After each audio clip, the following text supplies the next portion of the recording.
Hey guys, this is Eric Weingartner with Weingartner Racing.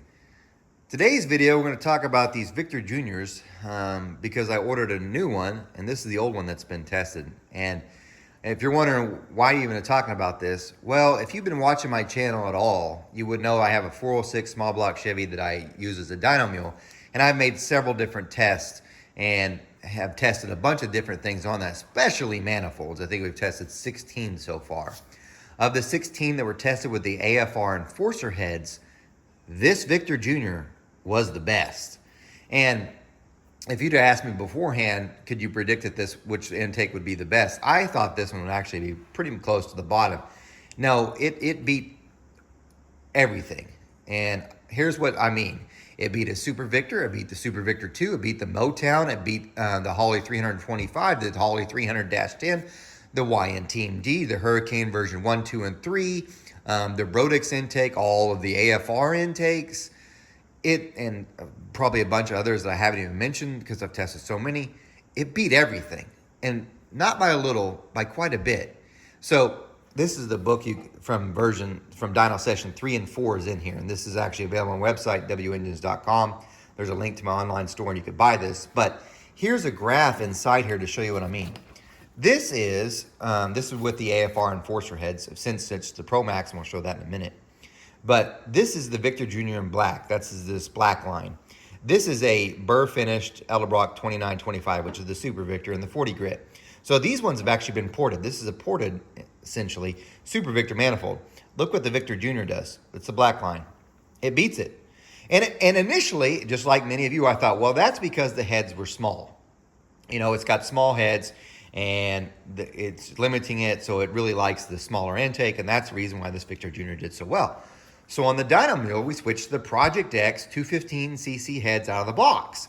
And I'd only tested a few manifolds so far on that. I've tested the Trick Flow R intake, and that's the one I'm going to show you the difference on that, because it's huge. The Trick Flow R intake is much larger, and it's made for higher RPM deals and definitely more horsepower. So I would have thought on the 406, now that we're turning more RPMs, it's definitely making more power, that it should make more power over the Victor Junior, at least at one part of the RPM band. No, here's the results from that. So again, these are in the book that you can purchase on my website, wengines.com. But the red line is the Victor Junior. The black line is the Trick Flow R. It's significant. As a matter of fact, this was about the same trim that it had with the AFR Enforcer 195 heads on. So even though the heads got bigger, it's now making more than 600 horsepower, so again like 65 horsepower. That trim with that manifold was the same. So it was like, man, that's really, really weird, because I expected to see something like, throwing on the page here, so give me just a second, but I probably should have put a bookmark in, but I want to show you this graph if I can get to it easily. But I expected to see something like, more pages, great. There we go. I expected to see this. So what this is this is the Victor Junior and the 2970. This is the Dominator version. So this is a Super Victor, but it's the one made for a Dominator. I expect to see like a branch off like this. If you notice, the black line's the Victor Junior. This is the Dominator one. And this is what I expected to see with the Trick Flow R intake. I expected they would be close, and then the Trick Flow R would take it at the higher RPMs. But I didn't. Instead, again, I had that, which was really, really bizarre.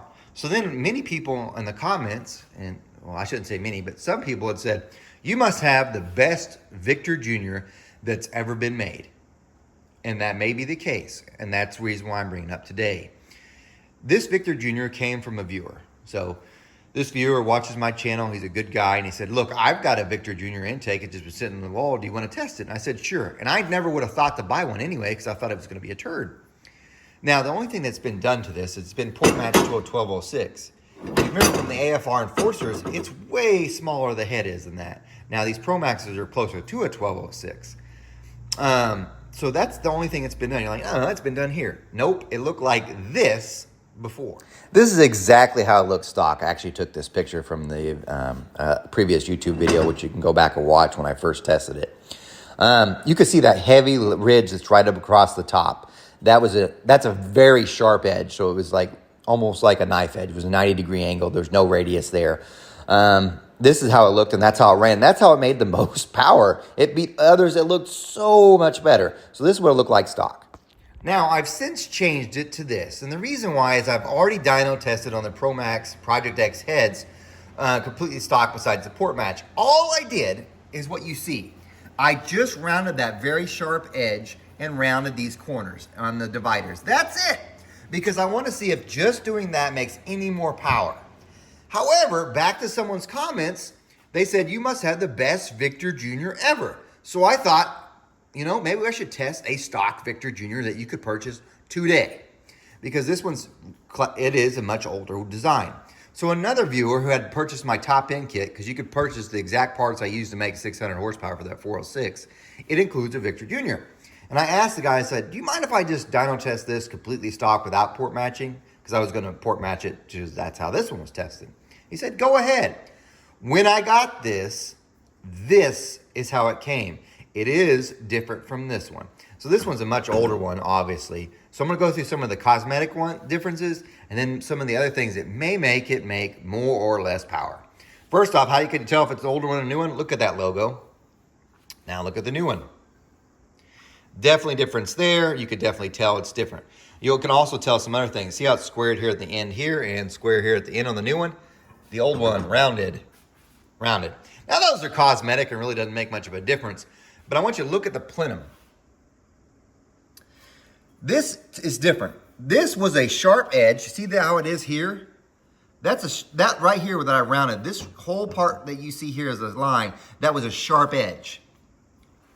This new casting has been rounded. It's got more of a radius than the other one. Now, just out of curiosity, I measured.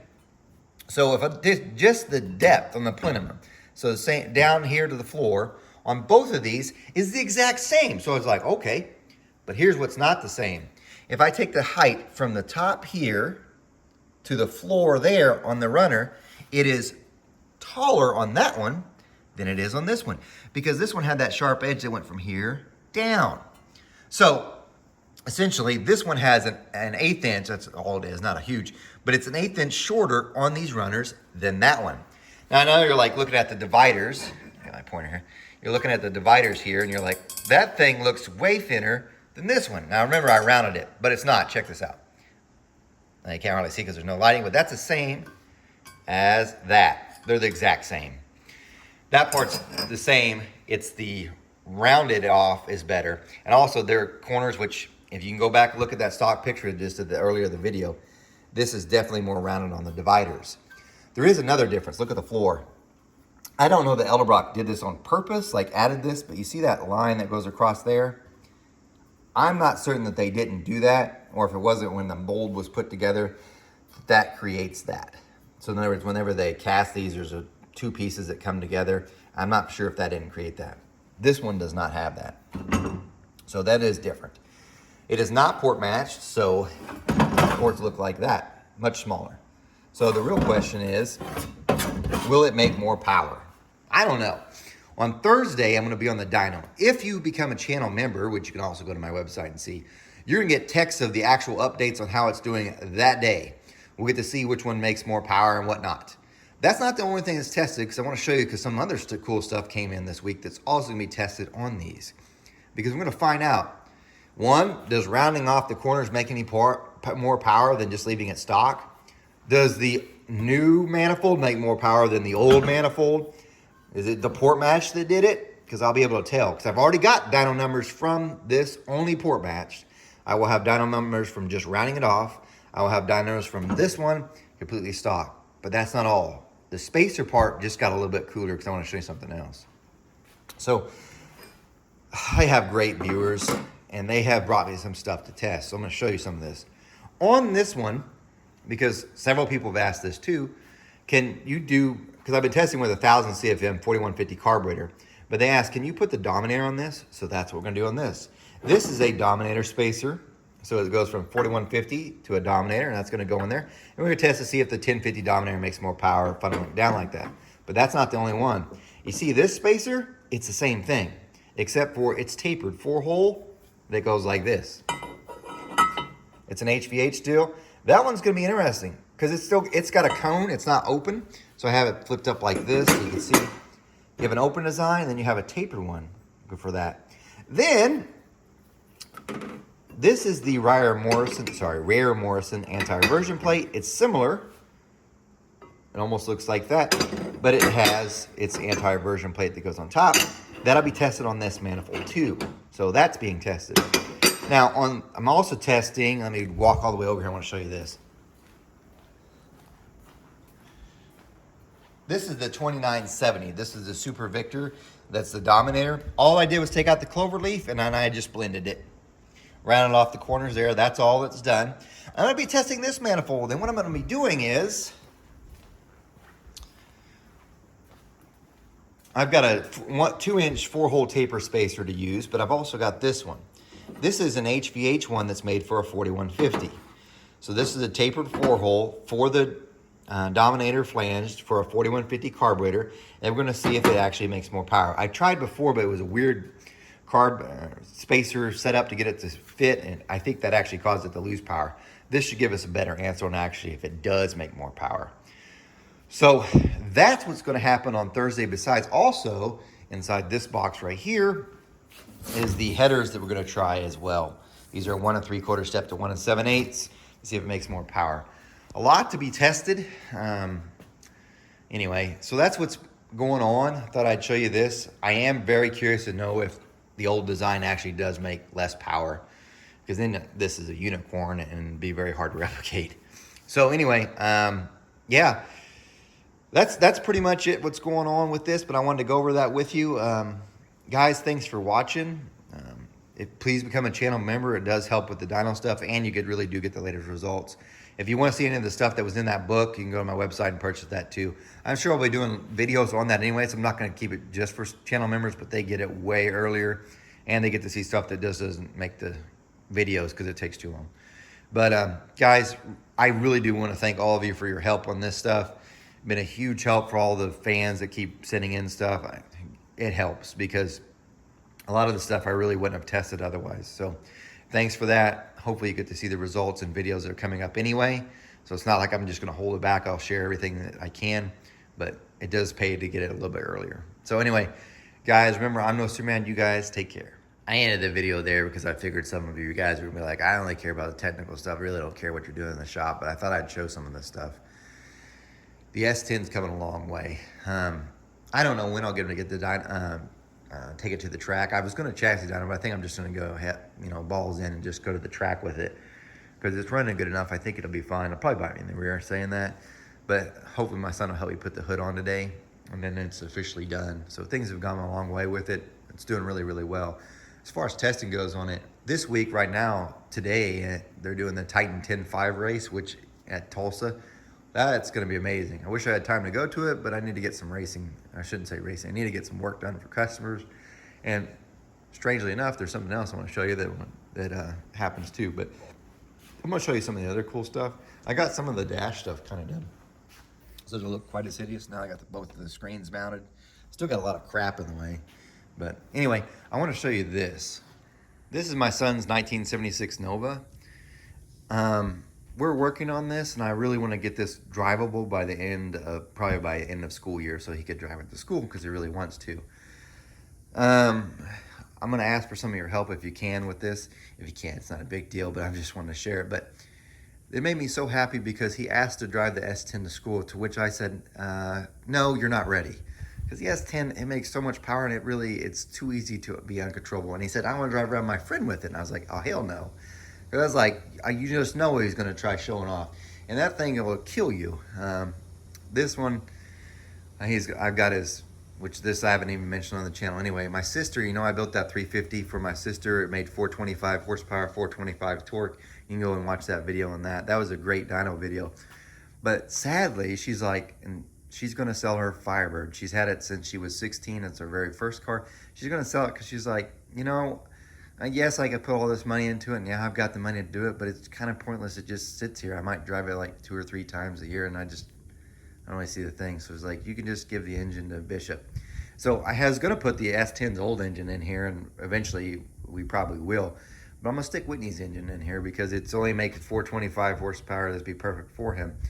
I do need the transmission still. I'm trying to work out. I had a turbo 350, but it got in a flood a few years ago, and the front pump got messed up. So, but anyway, that needs to be put in here, and then this needs to get drivable, which sounds easier than what it is, but I need the windshield wiper. This is the reason why I'm asking for your help. I need the windshield wiper motor, because I mean, and the whole setup for that, because I don't even know where to get that. Because this is just going to be a street car, and it's really rough right now. I don't have any of the front pieces for any of this stuff, as far as the headlights or the grill thing, or you don't even have the bumper, but it needs to be mounted. But man, yeah. So if you have any 1976 Nova pieces that you're like, you know, they're really just worthless, but it's hard to find, hit me up, email me, winegardenracing@gmail.com, because I may actually need it. It made me so happy because yesterday, besides him wanting to drive the S10, I said, you know, you're not ready for that yet, buddy. You just got your driver's license a few months ago. I don't think you're ready for, 800 horsepower in 9 seconds, I don't know if it'll actually go a 9, but it's probably definitely in the 10s, maybe low 10s. It's going to be almost a 9. But anyway, I was like, I don't know if I want to give you that to start off with. But he made me so happy because he's like, I want to work on my car. And to me, I have been waiting like a lifetime for that. So this is huge. So, yeah, it's almost like if he said, look, Dad, I've got a girlfriend. Yeah, and I used a condom. Oh, that's the only other thing I think that could make me so happy. But anyway, we're gonna try working on this today. There's some stuff that needs to be done. It does have some cool pieces, as you can tell. It's a semi-tubular front end. I mean, it's still got the center part here. I bought the new wheels and tires, and I had those mounted up, and I gotta give a little props because my wife had to get new tires for her car because she can't stop driving so fast. Robertson Tires in Broken Arrow. If you need tires and you live in Broken Arrow or Tulsa, you need to go to Robertson's Tires. They're just by Crunch Fitness. They're on Elm. Dude, those guys are the nicest guys to deal with because most tire shop guys are real dicks, and the Robertson guys there are amazing. I'm telling you, nice guys, true to deal with. Drove her to work after she dropped off her car. These guys are it, okay? And they got me a hell of a deal. So anyway, back to this though. The car itself's nice, but it looks rough on the inside. It's like an 850 cage. It's all, I feel safe with him in here. So, but it's rough. This thing's rough. He wants it painted, but then he's like, no, I think I'll drive it like this and I'll just surprise people. Which I was like, he probably will. You're going to be catfishing a bunch of people once it gets quick because it looks like a piece of crap. But anyway, if you happen to have any of the Nova pieces, because that little stuff, as you guys know, is hard to find. Because most of these cars are junk because they're not the most popular Nova design. So if you got any of that stuff, just email me and I'll be happy to take it off your hands. But anyway, now the video will conclude. I appreciate you watching all this. I just wanted to give you kind of an update. If you're wondering what's going on with the Camaro, well, the truck's almost done, and then I'll put the Camaro back in and we'll finish up the nitrous kit. The throwdown in T-Town's in October, the very 1st of October, but October is screwed as far as time-wise. Because I've got so many customers scheduled to get porting work done anyway. Plus I have the other porting work that's still kind of backed up. And they got the dyno sessions for the 383, which if you're a channel member, you got to see some of the cast iron heads that I'm working on. I'm actually porting one set of cast iron heads. No, I will not do it for others. But you got to see that one's going to be a bad dude. But anyway, that was on there. But that's in October. That's going to take a lot of time. And I think we're testing the big block one more time as well. And then I'll probably have done another dyno session with the 406 mule with the new CNC ported heads. Yeah, so things are really busy for October. So I don't even know if it's gonna be tough. I need to do testing on that pretty bad too once the nitrous is on, so who knows. But anyway, guys, thanks for sticking around for your update. You guys take care.